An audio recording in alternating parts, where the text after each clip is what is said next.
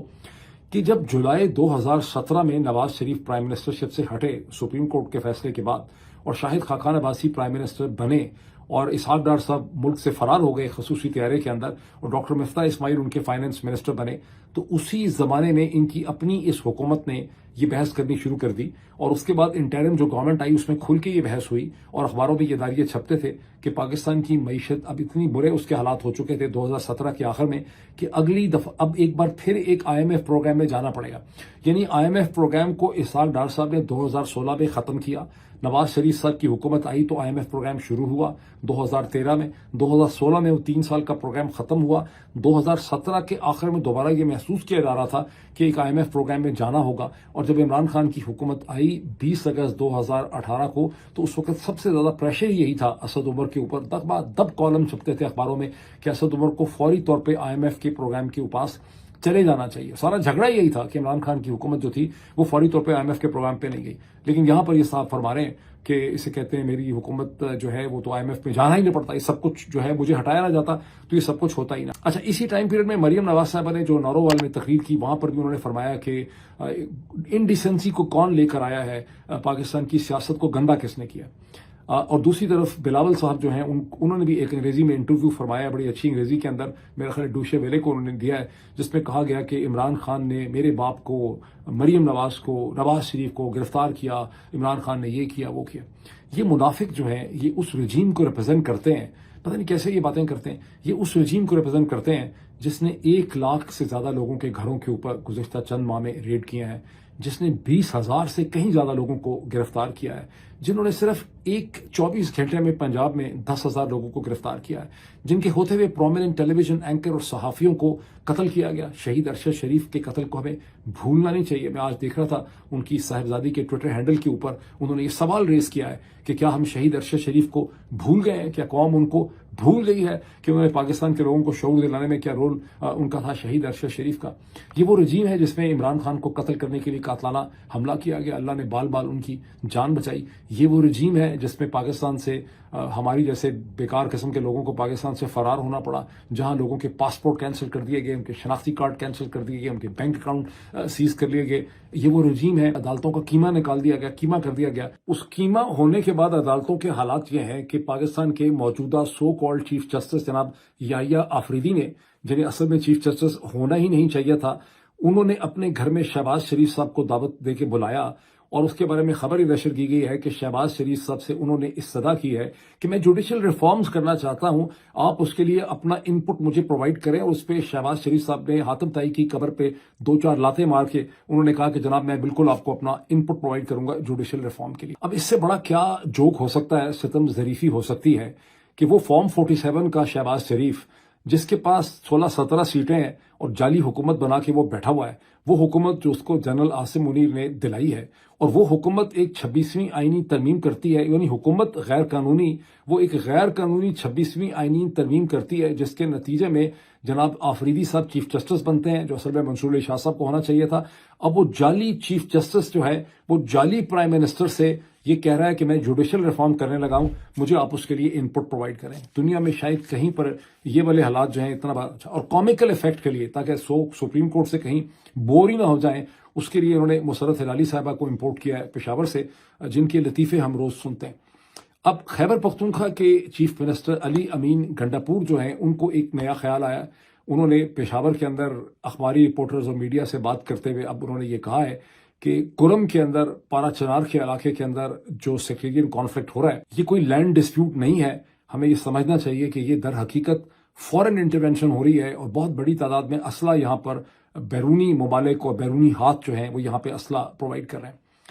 اب یہ ناچیز تو یہاں پہ اپنے کمرے میں بیٹھ کے بہت ہفتے پہلے یہ کہہ رہا تھا کہ یہ لینڈ ڈسپیوٹ نہیں ہو سکتا. جس قسم کی فیروسٹی سے قتل عام ہوا ہے جب 22 نومبر کو یہ قتل عام شروع ہوا تھا، اور جس کے بارے میں سرکاری اعداد و شمار کے کہتے ہیں کہ اندازاً 200 لوگ جو ہیں اس میں گھائل ہوئے ہیں، اور غیر سرکاری اعداد و شمار کے کہتے ہیں کہ 500-600 لوگ جو ہیں وہ جاں بحق ہوئے ہیں. تو اس وقت علی امین گنڈاپور کی نومبر اور دسمبر میں علی امین گنڈاپور کی خیبر پختونخوا کی حکومت آن ریکارڈ ہے کہ وہ یہ کہتے تھے کہ نہیں، اس کے بارے میں کوئی مس انڈرسٹینڈنگ پیدا نہ کرے، یہ در حقیقت ایک لینڈ ڈسپیوٹ ہے. اب اس وقت ان کو کون کہتا تھا کہ یہ صرف لینڈ ڈسپیوٹ ہے، اور اب علی امین گنڈاپور کو کون سے کرنل صاحب یہ کہہ رہے ہیں کہ یہ لینڈ ڈسپیوٹ نہیں ہے، یہ ایک فورن انٹرونشن ہو رہی ہے پاکستان کے اندر. پرابلم یہ ہے کہ فورن انٹرونشن اور بیرونی ہاتھ کا پاکستان میں ہمیشہ چرچا تو کر دیا جاتا ہے، اس کی کبھی کوئی ایویڈنس اور ثبوت جو ہے وہ سامنے نہیں لایا گیا. اس کا کنٹراسٹ اگر آپ نے دیکھنا ہے تو پھر آپ ہندوستان کا دیکھیں، جنہوں نے جب ممبئی اسٹاک ایکسچینج پہ حملہ ہوا تو بھی انہوں نے کہہ دیا کہ کس نے کیا ہے. جب 2008 کی ممبئی کی دہشت گردی ہوئی تو بھی انہوں نے کہا کہ کس نے کیا ہے. پھر جیسے کہتے ہیں پٹھان کوٹ کا حملہ ہوا تو بھی انہوں نے کہا کہ کس نے کیا ہے. کس نے کیا سے انہوں نے خالی یہ نہیں کہا کہ پاکستان اس کے پیچھے ملوث ہے، انہوں نے تحقیق کر کے لوگوں کے نام، عناصر، مختلف لوگوں کے نام اور سب کچھ انہوں نے ڈیٹیلز، فون کے ریکارڈ زیادہ بھی پرووائڈ کیے. اور ابھی جب ان کی ٹرمپ کے ساتھ ملاقات ہوئی ہے ہندوستانی پرائم منسٹر کی، تو ایک بار پھر انہوں نے اس چیز کے اوپر سٹینڈ لیا. اگر آپ کو واقعی یقین ہے کہ پاکستان کے اندر کوئی فورن ہینڈ ہے، پہلے تو جتنی بڑی فورن ایجنسیز ہیں وہ تو ساری آپ کے ساتھ ہیں. سب سے بڑی فورن ایجنسی جو ہے دنیا کی انٹیلیجنس ایجنسی جو اس طرح کے کام کرتی ہے، وہ آپ کو IMF سے بھی پیسے دلوا رہی ہے، ورلڈ بینک سے بھی دلا رہی ہے، ایشین ڈیولپمنٹ بینک سے بھی دلا رہی ہے. پھر ایک اور ایجنسی نے بھی آپ کے چیف جو ہے ان کو برطانیہ میں بلا کے ان کی عزت افزائی کر رہی ہے. تیسری کے ساتھ آپ کے اتنے اچھے تعلقات ہیں کہ انہوں نے 20 لوگ مار دیے ہیں پاکستان میں آ کے، آپ نے چوں نہیں کی، مطلب ٹیسٹ اپروول ان کو دیا ہوا ہے پاکستان میں قتل کرنے کا. تو کون سا فورن ہینڈ ہے؟ تو آپ کو بتانا چاہیے کہ کون سا فورن ہینڈ ہے، پھر آپ کو لوگوں کے نام دینے چاہیے. اور اگر آپ کی انٹیلیجنس ایجنسیز کی تو یہ حالات ہیں کہ وہ تو صحافیوں سے لڑ رہی ہے، سوشل میڈیا سے لڑ رہی ہے، ٹک ٹاکر سے لڑ رہی ہے، ججز کے ساتھ لڑ رہی ہے، تو پھر آپ کیا ریسرچ کر کے لائیں گے کہ کون سا فورن ہینڈ جو ہے یہاں پہ انوالو ہے. آگے چلیں، دلی میں کیا صورتحال ہے آج کا دن جس وقت میں بول رہا ہوں. دلی میں 9th چیف منسٹر، ان کی ایک خاتون جو ہیں ریکھا گپتا، وہ حلف لے رہی ہیں. بی جے پی کی یہ کینڈیڈیٹ تھیں، پہلی دفعہ ممبر بنی ہے پروونشل اسمبلی کی، یعنی دلی کی اسمبلی کی MLA وغیرہ بنی ہے، اور 48 کی ان کو لوگوں کی ان کو سپورٹ حاصل ہے. اس کا جو تھوڑا سا ٹریجک پہلو ہے وہ یہ کہ عام آدمی پارٹی جو ہے وہ بالکل کرش ہو گئی ہے 8 فروری کے ان انتخابات میں. حالانکہ بڑی امید تھی کہ ہندوستان کے اندر ایک نئی طرز کی سیاسی جماعت جو ہے وہ معرض وجود میں آئی ہے، اور یہ نہ صرف ہندوستان بلکہ بر صغیر کے لیے ایک بڑا انسپائرنگ مومنٹ تھا. لیکن عام آدمی پارٹی کو بہت بری طرح سے شکست ہو گئی ہے، اور یہ ریکھا گپتا جو ہیں وہ اب چیف منسٹر ہیں BJP کی طرف سے. 26 برس کے بعد BJP کو دلی کی حکومت جو ہے اس طرح سے ملی ہے. ہندوستان کا جو بڑا اخبار ہے دی ہندو، اس کی جو ایڈیٹر ڈپلومیٹک ایڈیٹر ہیں سہاسنی حیدر صاحبہ، انہوں نے مسقط میں، عمان میں، جہاں پر انڈین اوشن کے حوالے سے کانفرنس ہو رہی، وہاں پر ہندوستان کے minister of external affairs S جے شنکر بھی موجود تھے، اور وہاں ان کی ملاقات ہوئی ایران کے کاؤنٹر پارٹ جناب عباس اراغچی سے. وہیں سہاسنی حیدر نے عباس اراغچی کا انہوں نے ایک انٹرویو کیا، جو میں آپ کو اس کے اسکرین شاٹس وغیرہ دکھاتا ہوں. اور اس انٹرویو سے یہ پتہ چلا ہے کہ ان سے سوال پوچھتی ہیں کہ ٹرمپ ایڈمنسٹریشن نے ایگزیکٹو آرڈر کے ذریعے جو سینکشن سے ویڈرال دیا تھا، ویور دیا ہوا تھا ایران کو اور ہندوستان کو چابہار پورٹ میں، وہ وڈرا کر لیا ہے. تو اب اس پہ ہندوستان اور ایران کیا کریں گے؟ اور اس پہ ایران کے فارن منسٹر ایکسپلین کرتے ہیں کہ یہ جو چابہار پورٹ ہے وہ ہندوستان، ایران کے علاوہ Eurasia, European trade, middle east کے پورے ٹریڈ کے لیے بڑی امپورٹنٹ ہے. ہمارا سارا پلان یہی تھا کہ ہندوستان کی گڈس ایران تک پہنچیں وایا دا سی روٹ، اور اس کے بعد ایران کا جو ٹرین نیٹ ورک ہے اس کے ذریعے یوریشین لینڈ ماس میں، یعنی ترکی سے پھر آگے یورپ کی طرف جائیں. تو ہمارے لیے بہت امپورٹنٹ ایشو ہے، اور ہمیں بڑی امید ہے کہ ہندوستان کی گورنمنٹ کا چونکہ ایک خاص قسم کا ریلیشن شپ ہے ٹرمپ ایڈمنسٹریشن کے ساتھ، تو اس پہ ہندوستان اس ایشو کو اٹھائے گا. اب ہندوستان اس میں ہمت کرتا ہے کہ نہیں کرتا؟ بیکاز نریندر مودی جب گئے تھے، واشنگٹن آئے تھے، تو وہاں انہوں نے ڈونلڈ ٹرمپ کی ساری باتیں جو ہیں وہ مان لی ہیں. مین وائل ڈونلڈ ٹرمپ جو ہے وہ خالی اس وقت دنیا کے سب سے بڑے جو نیوز میکر ہیں وہ امریکہ کے صدر ڈونلڈ ٹرمپ ہیں، جنہوں نے فاکس ٹیلی ویژن کے اوپر ایک انٹرویو میں پارٹیسپیٹ کرتے ہوئے انہوں نے کہا کہ اگر ایلون مسک ہندوستان میں ڈیوٹی اینڈ ٹیرف کے سٹرکچر سے مجبور ہو کے اپنی ٹیسلا جو الیکٹرک کار ہے وہ ہندوستان میں مینوفیکچر کرنا شروع کر دیں. کر تو وہ سکتے ہیں, لیکن یہ امریکہ کے پوائنٹ آف ویو سے بڑی افسوسناک ڈیولپمنٹ ہوگی. اور پھر انہوں نے کہا کہ ہندوستان میں دنیا میں سب سے زیادہ ہائی ٹیرف ہے ڈیولپ ورلڈ میں کاروں کے اوپر, 100% ڈیوٹی ہے. خود ایلان مسک بھی کہہ چکے ہیں کہ ہندوستان میں 100% ڈیوٹی جو ہے وہ کاروں کے اوپر ہے. اب ڈونلڈ ٹرمپ نے چونکہ کہہ دیا ہے کہ ایلان مسک کو یہ نہیں کرنا چاہیے, تو مجھے لگ رہا ہے کہ خاصا مشکل ہو جائے گا. مین وائل جیسا کہ میں نے آپ کو شروع میں بتایا کہ ولودیمیر زیلنسکی کی چھٹی کرنے کا, ان کو فارغ کرنے کا, ان کو ختم کرنے کا پورا پلان جو ہے وہ ڈونلڈ ٹرمپ نے بنا لیا ہے. مجھے اس میں اپالوجائز کرنا ہے کہ جب میں نے لاسٹ ٹائم اس پہ ویلاگ کیا تو مجھے اس ڈیولپمنٹ کا پتہ نہیں تھا, بیکاز اس وقت میں نے روئٹر اور نیو یارک ٹائمز کو ایز اے سورس یوز کیا. اب میں نے برطانیہ کا جب ٹیلی گراف اخبار دیکھا تو 19 تاریخ کو یہ بات جو ہے وہ واضح ہو چکی تھی, 18 تاریخ کو ہی, کہ جب سعودی عرب کے درمیان میں میٹنگ ہوئی, ٹرمپ کی ٹیم یعنی مارکو روبیو اور روس کے فورن منسٹر جناب سرجی لیوروف کے درمیان جو میٹنگ ہوئی, تو اس کے بعد جو 4.5 گھنٹے کی میٹنگ کے بعد جو فیصلہ ہوا, وہ فیصلہ یہ ہوا کہ پہلے سٹیپ میں یوکرین میں سیز فائر ہوگا. سیز فائر کے بعد یوکرین میں الیکشن ہونے چاہیے, اور الیکشن جب ہو جائیں گے اور ایک نئی گورنمنٹ بن جائے گی تو اس کے بعد ایک پرماننٹ جو ٹریٹی ہوگی, یہ سیز فائر جو ہے وہ کمپلیٹ ہوگا, اس کو پرماننٹ کر دیا جائے گا. اس کا مطلب یہ, اچھا یہ کیا, اس کا مطلب یہ, اچھا اور ڈونلڈ ٹرمپ مسلسل یہ کہہ رہے ہیں 2 دن سے کہ زیلنسکی جو ہے وہ ایک ڈکٹیٹر ہے جس کے پاس صرف 4% اپروول ریٹنگ ہے, اور اس کو یوکرین کے اوپر حکومت کرنے کا کوئی رول نہیں ہے, یہ بہت زیادہ ان پاپولر ہے. اگر اس میں کوئی کمپیٹنس ہوتی تو یہ پہلے کوئی ڈیل کر لیتا. میں تو ڈیل میکر ہوں, میں تو ڈیل کر کے جنگ کو ختم کروانا چاہ رہا ہوں. اور ساتھ ہی یہ ہے کہ ڈونلڈ ٹرمپ کے کچھ اعداد و شمار بھی جن کو وہ ریلائی کرتے ہیں, وہ بھی ان میں بھی خاصی صداقت ہے. We haven't had elections in Ukraine. Well, we have martial law, essentially martial law in Ukraine, where the leader in Ukraine, I mean, I hate to say it, but he's down at 4% approval rating. اور اس سے پہلے امریکہ کے جو مین stream اخبار ہیں جیسے new York time, Washington post, انہوں نے یوکرین کے حوالے سے ان اعداد و شمار کو چھپا کے رکھا تھا. میں بھی آپ کو اسکرین کے اوپر ٹیلی گراف کے اندر ایک اسٹیٹسٹیکل چارٹ دکھاتا ہوں جو شو کرتا ہے کہ ایز اے جنوری اینڈ فروری 2025 تقریباً 8.5 لاکھ لوگ جو ہیں یوکرین کے فرنٹ کے اوپر گھائل ہو چکے ہیں, مارے جا چکے ہیں. یہ فگر صرف یوکرین کا ہے یا روس کا بھی ہے, یہ مجھے سمجھ نہیں آیا اس کو دیکھ کے, لیکن فگر آپ کے سامنے ہے, میں آپ کو اسکرین کے اوپر دکھا سکتا ہوں. اب یہ جو کچھ ڈونلڈ ٹرمپ نے کہہ دیا ہے زیلنسکی کو فارغ کرنے کا, اس کا ایک فوری طور پہ بیک گراؤنڈ بھی ہے. بیک گراؤنڈ یہ ہے کہ چند دن پہلے آپ نے دیکھا ہوگا کہ ڈونلڈ ٹرمپ نے کہا تھا کہ 500 بلین ڈالر کے جو منرلز کے جو ہیں وہ ہم نے ایکسپلائٹ کرنے ہیں, بیکاز ہمارا تو $350 بلین کا خرچہ ہو گیا ہے یوکرین کی جنگ کے لیے, اور ہمیں اس کا معاوضہ اور کمپنسیشن چاہیے. اور اپیرنٹلی زیلنسکی اور ڈونلڈ ٹرمپ کے درمیان ایک اورل ایگریمنٹ اس حوالے سے ہو گیا تھا. تاہم میونخ سیکیورٹی کانفرنس میں ہفتے کے دن پارٹیسپیٹ کرتے ہوئے ولودیمیر زیلنسکی نے کہا کہ میں یہ ایگریمنٹ نہیں کروں گا ڈونلڈ ٹرمپ کے ساتھ منرلز کا, بیکاز مجھے جو گارنٹیز آفر کی جا رہی ہیں سیکیورٹی کی یوکرین کے لیے رشیا کے خلاف, وہ بالکل ناکافی ہیں. اور اس وقت بھی امریکہ کے جو نیشنل سیکیورٹی ایڈوائزر NSA ہیں مائک والٹز, انہوں نے وہیں پر زیلنسکی کو خبردار کیا تھا کہ تمہیں اس کے کانسیکوینسز ہوں گے اور تمہیں اس ایگریمنٹ کو جو ہے منرلز کا ایسے اپروو کرنا چاہیے. بہرحال اب تو سٹیج سیٹ ہو گیا ہے, بیکاز اگر الیکشن ہوں گے تو صاف نظر آ رہا ہے کہ زیلنسکی الیکشن نہیں جیت سکیں گے, اور غالباً پوٹن کی مرضی کی حکومت جو ہے وہ یوکرین میں آ جائے گی, جیسا کہ 2014 تک تھی جسے امریکہ نے سازش کر کے ختم کیا تھا. سو یہاں پر اب یورپینز یہ محسوس کرتے ہیں کہ ڈونلڈ ٹرمپ روس کی اور پوٹن کی ٹوٹل اسے کہتے ہیں اپیزمنٹ کر رہے ہیں. کیوں کر رہے ہیں, طرح طرح کی ان کی اسپیکولیشنز ہیں. جو ڈونلڈ ٹرمپ نے کرٹیسزم کی ہے زیلنسکی کے حوالے سے, اس میں سارا کا سارا یورپ جو ہے وہ زیلنسکی کے ساتھ کھڑا ہو گیا. برطانیہ کے پرائم منسٹر, وہاں کے سیکرٹری ڈیفنس,